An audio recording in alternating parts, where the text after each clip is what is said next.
Assalamualaikum warahmatullahi wabarakatuh. Selamat pagi, siang, sore, malam. Di kesempatan kali ini saya akan menjelaskan tentang produktivitas dan kapasitas sumber daya manusia dan ekonomi. Perkenalkan, nama saya Titania Ayu Setiasi dengan nomor NIM 187205064, Prodi Pendidikan Ekonomi, Fakultas Ilmu Pendidikan di Universitas Pancasakti Bekasi, dengan dosen pengapuh Bapak Karyadi SPD MM.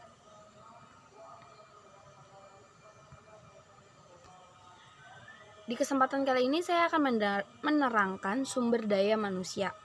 Apa sih itu pengertian dari sumber daya manusia? Adalah individu produktivitas yang bekerja sebagai penggerak suatu organisasi, baik itu di dalam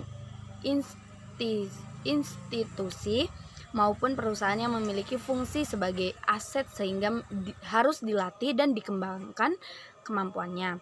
Secara mikro sumber daya manusia adalah individu yang bekerja sebagai penggerak suatu organisasi, baik institusi maupun perusahaan, dan berfungsi sebagai aset yang harus dilatih dan dikembangkan kemampuannya. Sedangkan secara makro, sumber daya manusia ini dapat diartikan sebagai penduduk. Penduduk adalah sekelompok manusia yang mendiami suatu wilayah negara yang memiliki ciri khas tertentu dan terkait oleh aturan-aturan yang berlaku. Kemudian produktivitas sumber daya manusia. Menurut Tianto, pada tahun 1986, pernyataan mengenai produktivitas sumber daya manusia adalah produktivitas tenaga kerja mengandung pengertian perbandingan antara hasil yang dicapai dengan peserta serta tenaga kesatuan bersatu.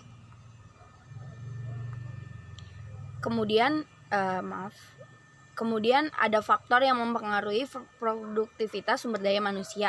Ada 3, yaitu yang pertama sifat kerja, seperti kayak shift work itu dapat menerima tambahan tugas bekerja sama dengan tim, kayak banyak gitu kan. Shift itu kayak dalam pekerjaan itu kan kita mungkin di dalam suatu perusahaan ada shift pagi, malam, siang, sore gitu. Bisa kita bekerja sama dengan tim. Yang kedua itu hubungan antara kerja dan pemimpin organisasi yang tercermin dalam usaha bersama. Yang ketiga ada efisien tenaga kerja seperti perencanaan tenaga kerja dan tambahan tugas. Kemudian ada manfaat peningkatan produktivitas. Yang pertama ini ada menunjang hubungan industri. Yang kedua meningkatkan pendapatan dan jaminan sosial. Yang ketiga ini ada meningkatkan motivasi kerja. Yang keempat membantu pelunasan kesempatan kerja. Yang kelima ini ada memperkuat daya saing masyarakat. Dan yang terakhir ini menunjukkan kelestarian dan pengembangan perusahaan. Kemudian ada kapasitas sumber daya manusia. Menurut Uni Eropa, pengembangan kapasitas adalah proses yang dialami oleh individu kepada organisasi untuk memperbaiki kemampuan mereka dalam melaksanakan fungsi mereka dan mencapai hasil yang diinginkan, kata Morgan pada tahun 2004. Pengembangan kapasitas atau capacity development adalah sebuah pendekatan yang masa sekarang ini secara luas digunakan dengan pembangunan masyarakat atau commodity development.